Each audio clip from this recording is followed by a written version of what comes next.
what do you do when people simply don't believe that what you're proposing is possible? How do you translate ambition into achievement?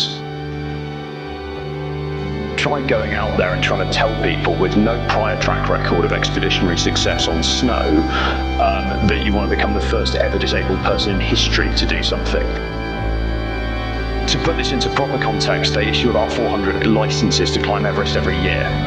This season was probably the biggest season Antarctica's ever had for soloists, and I think 7 of us finished.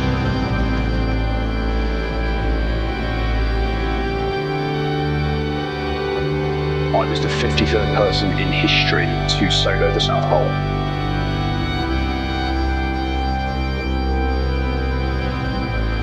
In 2014, I commissioned from Royal Military Academy Sandhurst, second lieutenant in the British Army, and then I had a massive stroke.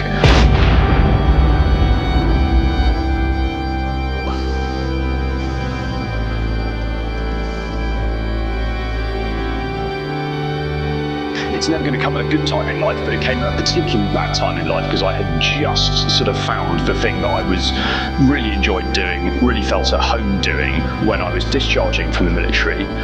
Had some reasonably significant mental health problems, which I had been able to sort of ignore, I suppose, at the point at which I got physically injured because I just focused on my physical rehab.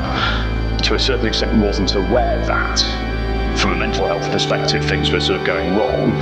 And the point at which I then got discharged from the army, I'd sort of lost my job at the same time that I'd lost my hobby. By the time you get to the start line, you've already done the hard work. It is a long, cold walk at that stage. That's not to say the long, cold walk in and of itself is not difficult. So this was me arriving at the South Pole, and by at the South Pole I mean at the ceremonial South Pole. This is actually not the real one. And the reason I'm taking my glasses off is I've actually started crying, and so the glasses have fogged up. They've then frozen immediately.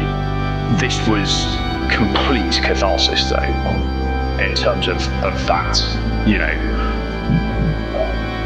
not only that significant moment in terms of the end of the journey, but it was the end of a 5-year-long project, and also a significant sort of landmark from my point of view in terms of the end, not the end of, but a significant milestone in recovery from a 10.5-year-old injury.